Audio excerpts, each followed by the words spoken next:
All right, guys, give me 5. Give me 5. No, give me 5. Penny, give me 5. You got it. Give me 5. There you go. Good girl. Give me 5, Flip. Give me 5. Give me 5. There you go. Good boy. Okay. Hi, guys. Just having a little training session with my dogs. Give me 5. Penny, give me 5. No. Give me 5. There you go. That was a good 5. Okay. We're having a little training session, an impromptu training session. I'm Dean Miller, and I'm the dog counselor. Can you see the... Hey, sit. Sit. Good boy. Can you see the fixation in their eyes when treats are out? It's treat time, so they get a little fixated. These are my dogs, Penny and Flip. I don't know if you can see him. Flip's got his head cut off there a little bit, and this is Penny, the lighter brown one. So Penny, light brown, Flip, more reddish brown. Anyway, I want to apologize to anybody who thought we were on last night at 8 o'clock because there was some confusion. We had to change the show, and it's tonight at 8. But here I am, and I hope to do as good a show tonight as I was going to do last night. But again, I'm Dean Miller, the dog counselor. I've been training dogs for, something like 15 years or more. And nobody loves dogs more than me. I'm just really, really grateful to have the ability and affinity to work with dogs. It makes me really love my life and love getting up every day. I thought tonight I would do a little bit of talking about what got me into dog training and some of my experiences and adventures in dog training. I've had some pretty amazing, weird, wild stuff. And in my lifetime, I've been all over the country and all over the world, and I've trained dogs all over the place. But I thought I would share with you guys some incredible stories and experiences that have happened to me. I got into training in a kind of an odd way. I was in the music business. I was a singer and songwriter. Some of you may have seen my music online. You can still find me online at deanmillerofficial.com if you want to hear some of my music, or my other Facebook pages and whatever. But I do music, and I did that for a long time. But I got to a point with the music business where I was very frustrated, and I wanted to do something I loved as much as music. And I figured dogs are something that I love as much as music. And I thought, what would I want to do if I wanted to get into that business? Well, I knew I had an affinity for working with dogs, and I had worked with dogs for a long time. When I was born, actually, this is kind of an interesting story. When I was born, my parents got a puppy as soon as I was born so that I would grow up with that dog and have a dog from the day I was born. So I had a dog-human bond from the moment I was born. So that's kind of a beautiful, beautiful way to grow up. And I just had kind of a connection to animals. I rode horses, and we had cats and dogs, and I had a rabbit and mice and everything else. But I just feel like I have a connection and an understanding of dogs that kind of transcends a little bit. I love them. I understand them. I feel like they understand me a bit. And they're just wired differently than we are, and I started discovering that at an early age. But I was in entertainment for a long time, and I was in music. And I got so frustrated with it, and I decided, well, I want to train dogs. I want to teach dogs. But as I began to read about it, investigate it, look into it, I realized that many, many techniques were not effective. And in fact, they really kind of didn't ring true for me. I would look at a lot of techniques and things about training, and I would really disagree with a lot of those methods. There's a whole school of thought in dog training, and I call it humanized dog training. There's a lot of dog training out there that is meant to make the human feel good, make the human feel like, well, I don't want to correct my dog. I don't want to say no to my dog. I don't want to, I only want to have only positive experiences when I train my dog. And yes, training should be positive, but just like raising a child, it can't all be positive. When you tell a child, no, don't touch a hot stove, when you tell a child, no, you can't draw on the walls, you are loving that child. Hi, Flip. This is my buddy, Flip. He's my buddy. And this is Penny back here. They love me, and I love them so much. Some of you, here's a little detour. I jump around a lot. Some of you may have noticed that Flip has one eye that's white. Flippy's eye got injured before I met him. These guys were 3 months old. They were running wild in the streets, their brother and sister. And I found them with my sister. My sister and I found them in the streets in San Antonio. And at that young age, somehow, at the age of 3 months old, let me get this a little where you can read it. This is the Wolf Driver logo.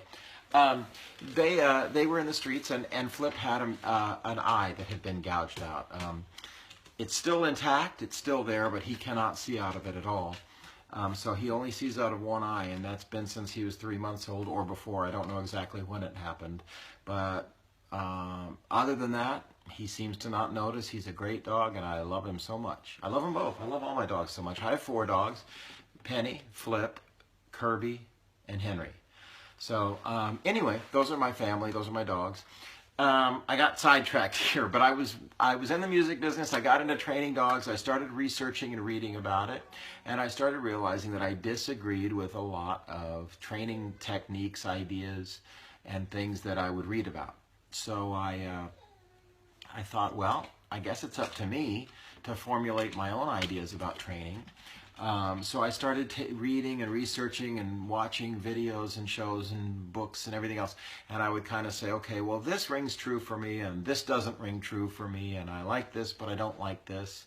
So I just started really digging in there and putting together a process that worked just for me, and I don't think anybody in this world teaches quite the way I teach, but I can tell you that the way that I teach works. It works fast, it works immediately, and I can solve an array of problems with dogs. And at the very least, I can teach you to understand your dog and communicate with your dog in the way that both of you understand. I also started, when I was first teaching dogs, I taught classes. And what I learned about dog classes is, first of all, people aren't committed. They will sign up for classes, they'll take 2 or 3, they'll get busy with their lives, they'll flake off and not go to class anymore and suddenly stop showing up. It seems that with a lot of people, everything in life takes priority before their dogs, and that really bothered me a lot. It bothered me that I would show up for classes and people wouldn't, and that people didn't seem to care as much about having a relationship with their dogs as I did. So as I dug into this, I thought, well, you know, unfortunately, we live in a time where people are hurried and have jobs and lives, and they're into their own things, and they just want quick fixes to everything. And so I thought, if I can come up with a method of dog training where I can come to your house, and in an hour to an hour and a half, I can teach you the basics that you need to know, so that when I leave, you at least, at the very least, you have the basic knowledge to teach and work with and communicate with your dog. I also felt that if I could sit in people's homes and talk with them and show them what I know, it would open their minds and open their hearts to dogs in a way that classes often don't. Also, a dog learns differently in their own home and environment. I feel that when a dog is in their own territory, they will behave differently and they'll learn differently, and they'll be able to focus better than if they're in a class in, say, a public, facility or something. So you'll also get to see the misbehaviors, the territorialism, aggression, a lot of things that dogs won't show in other situations but will show at home. I can address because I can see it in action in their house.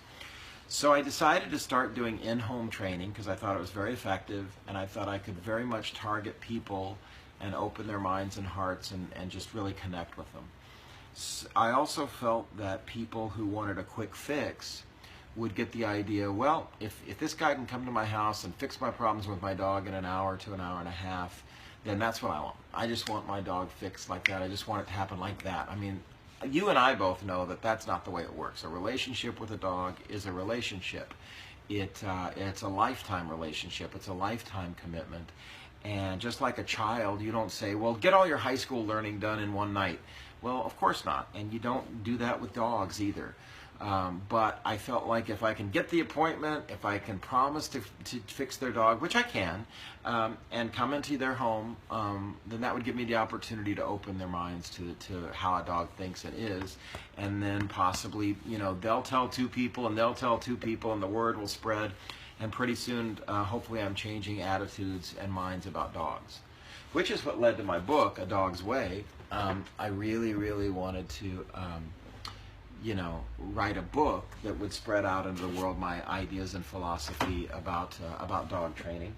And this book, you know, is a culmination of my years of working with dogs, and it's kind of my way of putting out in the world some things that hopefully moment by moment, piece by piece, person by person, will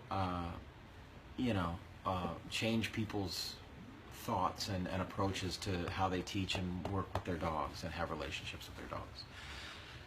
So, that being said, when I started working in people's homes, I don't know what happened. It just started, I learned more every day. I grew more every day. At the same time I was working in people's homes, I was working in facilities, dog facilities. I'd work in boarding facilities. And I worked in a place that was cage-free at one point. And what that meant was that all day, under the supervision of 3 supervisors, we would be in a yard full of sometimes 60, 80 dogs at a time, all cage-free, out there together. And I learned more working there than I ever did from a book about dog training, because my idea was to teach in a way that was based on the way dogs communicate with each other, so that I could teach a training method that the dog understood right away. So when I worked at that facility, I was able to see how dogs sort out problems with each other, how dogs communicate with each other. Can you see Penny? Penny's right here helping me out. Hi, Penny. I love you, girlie. Thank you for the kisses. So I would watch these dogs, and I would learn from them how they communicate and deal with each other, and then I would customize and develop methods that were based on that, so that the dogs understood instantly what we wanted from them and what we were doing. So I learned more from working at a cage-free dog facility than I ever learned from a book. So there's that. Then as I was training in homes, it just started growing, and word of mouth started spreading, and I started working with veterinarians. I really felt kind of unqualified, but at a certain point, veterinarians all over the city were starting. I'm in Nashville, Tennessee, by the way. All over the city and the state were calling me to come in and talk to the vets about how to teach them about dog behavior. I worked with one vet who was from India. And this vet said, I went through years and years of veterinarian training, and they taught me about the physiology, the physical, the medical, but they never taught me about the psychological and the behavior of a dog. And so I was teaching him how to work with a dog. I've taught many, many veterinarians who I was shocked and surprised to find didn't know much about dog behavior. They knew tons about their physical being, but they didn't know so much about their psychology and their training. So as I started teaching veterinarians, vets started recommending me, and then the word of mouth spread, and then pretty soon I just started. I don't know how this happens. I don't know how it works, but I've gotten calls from all over the world for my training and what I teach. And in fact, the Wolf Driver, who runs the Wolf Driver channel that I teach on, somehow he found me and has given me this incredible opportunity. And I'm very grateful to Bill Hellman for letting me have this outlet every week to spread the word of my teaching and my training to everyone. I really enjoy it. I love it. In fact, it's really opened something up for me. It really has. I really, really, really love talking to all you people, and all the letters I've been getting back and all the feedback. I really, really love doing this. So, again, I'm getting off track, but I have spread this word. I've been on television. I had a radio show for a while, and now I have this live streaming show. I've taken my dog training all over the world, and I'm very, very, very grateful for the opportunity. And I don't take it lightly, because I think there are a lot of dogs out there who are abused and who are neglected. I've been in many, many homes where when I arrived, they said, we've been screaming at the dog, we've been beating the dog, we use spray bottles and choke chains, and horrific, horrific stories.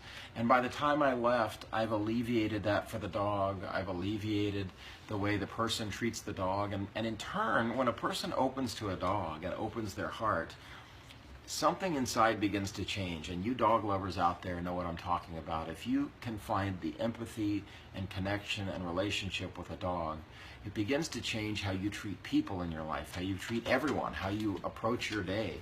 And so I feel that one of my callings and one of my gifts has been to be able help people open themselves to their own lives and changing for the better through the catalyst of their dog. I feel like dogs, if I may be so bold as to say, it's kind of a ministry. I feel like it's a non-religious ministry, or maybe you can look at it as religious, however you want to look at it. But I look at it as, that's why I call myself the dog counselor. I'm counseling people about their relationship with their dogs. And I feel that what I want to do is have people go, oh, I never looked at it that way. Oh, I never saw my dog that way. Oh, I didn't realize all that deep, beautiful, emotional, soulful stuff was going on with my dog. And then as you open to that, we begin to listen to our dog, observe our dog, be taught by our dog, be taught by the way we interact and interchange with our dog. And I can't tell you the countless times I've gone to train, and I go to a home and I teach, and then I arrive and it's tense and it's frantic, and people are saying, oh, this dog drives me crazy. I cannot get this dog to behave. Oh, he won't listen to me. Oh, and by the time I leave, the whole energy in the house has changed, and everybody is peaceful, and they've turned to smiles, and they're loving their dog because they understand what's going on. Really, it's as simple as this. If you went to a room full of people who only spoke Portuguese, right? And you begin yelling at them in English, screaming at them in English, hitting them, shaking them. You know, I say in my book, if you go up to somebody who only speaks French and you say, you know, sit in that chair, and they just look at you. So you say, sit in that chair, and they don't know what you're saying. So you get louder, and so you get more frustrated, sit in that chair. It doesn't help them understand what you're trying to say the louder you get. What helps is to learn a couple of words in their language, right? So why wouldn't we do that with our animals? Learn a couple of things in their language. And their language is not verbal. Their language is not words. Their language is the physical. Your body, what your body is presenting, what your body language is saying, what your sounds are saying, your energy, your vibe. That's what your animal is listening to. They're not listening to the words. They do learn our words, which is a miracle of nature, because they don't even have the part of the brain that makes verbal language. And that, I believe, is because they love us so much that they're reaching across species lines to understand us. And when they reach across those species lines to understand us, they learn words, which is a total miracle. Now, for some reason, we used to have a clock on this screen that told me how much time I had left on here. I'm going to look over here and just see what time it is. Let me see here. Well, I've got 10 minutes left. I cannot believe how the time flies. Maybe I just ramble a lot. Let me look at, I have to take my glasses off when I read your comments, but I want to read some of your comments here. We have people all over the place writing in. Hello, everybody. Hi, everybody. Thank you for watching and listening. It looks like nobody has any real questions, but people are just talking. Oh, here's one. My dog won't leave my side because I'm sick. I really think he thinks his love will cure me. Diana Sears. You know what? I bet that's true. And, you know, a dog may not know how to cure you or know exactly what's wrong, so they just pour love on it. And I think that is the most beautiful thing about a dog. If we did that more with each other, maybe we'd heal each other all the time. Why don't we just pour love at a problem? Why don't we just pour love at a sickness? I think it's a beautiful idea, and I think love is very healing. And so your dog seems to understand that. I think that's beautiful that your dog does that. I wanted to take a minute. I said I was going to do it last week, and I ran out of time. I've got 10 minutes left this week, so I'm going to try to go through a couple of these stories. But my intention was to tell some stories about my adventures in dog training, some of my more harrowing adventures, and some freaky things that have happened to me. I told a story last week. Hello, are we back? Ooh, we disconnected there for a minute, but I think we're reconnected. Maybe if somebody could drop me a note here just to tell me we're reconnected or that you're hearing me. The screen told me I had disconnected for a minute, but I think I'm back. Because if somebody could just drop oh, okay, I am back. I'm seeing a little, okay, great. I'm back. Let's see here. Yes, okay. Your dog's name is Demon. Why is your dog's name Demon? That's tough. Okay. Anyway, sorry, I need to not read the notes for a second because I got to tell you the story. One of my most amazing dog training stories is when I trained the dogs of Iran without ever going there. I had a Facebook friend that was from New Zealand, and she had a friend who lived in Iran and was Iranian. and she asked if I would help them with training. So Iranians cannot just use the internet freely the way we do. So we had to find a clandestine backdoor portal where I could communicate freely about dog training. And I learned so much. I learned that in all of Iran, there's only one dog rescue that people know of, because dogs are considered dirty and unclean in their religion. And so the religious leaders have made it illegal to have dogs in the city, in urban areas. And policemen have the right, if they see you with a dog, to shoot your dog on sight. Horrifying, right? But there are rural areas where people have dogs. People do have dogs within their homes and their compounds and hidden away. People do have dogs, and it's not. I guess it's not extremely strictly enforced because they do have a dog facility that is a rescue out in a rural area. But dogs are horribly treated in Iran. And this one woman wanted to help with those dogs and help with her own dogs because she said these dogs have to be more well behaved than the average dog, because if they're not and they get caught, they can be shot on sight. So I would send videos and emails and communicate back and forth and teach the dogs of Iran online. And it's one of my proudest moments, is that I was able to spread this gift into a culture that is very much against dogs, and I was able to put a little spot of love and teaching and training and understanding about dogs with some basic training with a woman who kind of became my liaison with Iran. It was an absolutely amazing experience for me. I would love to go to Iran and teach dogs and educate about dogs, but it's just not safe for an American to do that, and especially one who loves dogs like I clearly love dogs. They don't understand it. So my hope, my dream one day would be to go there or go to other countries that don't understand and explain why dogs are beautiful, soulful creatures. So I'd love to do that someday. Let me check the time one more time, because time just goes flying by. Okay, I got 5 minutes. Does anybody have any questions? Anything you'd like to ask me? Anything you would like to say, comment, talk about? Let me look up here at the comments and see what I'm missing here. Let's see here. Good information. You're good. Those are great, but I'd love to help somebody if somebody has a question or a thought. Believe me, nobody loves dogs more than me. I do Skype teaching. If you're not in the Nashville area, I can do Skype conferences, phone conferences. I can fly to you and teach. You know, I've had people fly me all over the country and have me teach. I've taught in California and Alabama and Georgia and whatever. I've taught all over the place. If you want to have me come and teach, I also teach seminars. Another really cool thing to do is if you have 5 or 6 or 10 people, and you guys want to pool the resources, you know, I can come to a city and teach 5, 6, 7, 10 people if you guys want to get a group together.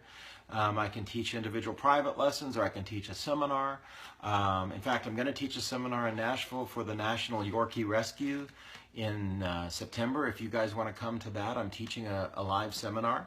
But if you guys want to pool your friends together, I'm happy to fly or go anywhere and teach you and your dogs, or have a seminar, or however you want to modify it. I'm happy to do it. So that's something to consider. But if you want to find out anything about this stuff, please go to thedogcounselor.com. That's my website, thedogcounselor.com. And it's full of all kinds of great information about me. Let's see, I do have one question here. My dog is afraid of everything. We're trying to figure out how we are getting him to Florida when we move. He's dog aggressive. He can't fly. His anxiety in the car. You know what? This is Diana Sears. I can help you with all of that. I can help you with all of that. But I can't do it over the live thing here. I can't teach it in 5 minutes. But if you want to set up some kind of Skype conference, phone conference, or live training, I'd be happy to help you. Just contact me through thedogcounselor.com. Again, I want to remind you about my book, A Dog's Way, which is available on Amazon.com. It's full of all of this great stuff and stories and stuff about dogs. This is my dog Henry on the back. And if you want to just check that out, please go to Amazon.com or thedogcounselor.com. Please join us. The next time we're going to do this is Sunday night, I believe 6 o'clock on Sunday night, if I'm not right, 6 o'clock Central Time. but check back to be sure about that because I'm not positive. But I think it's 6 o'clock Sunday evening. I will be back to do this. I do this every Sunday and Thursday night. This Friday is an exception, but I will be back Sundays and Thursdays. So please check the schedule here on the Wolf Driver channel. I want to thank the Wolf Driver for letting me do this show. I love it. I love it. I love it.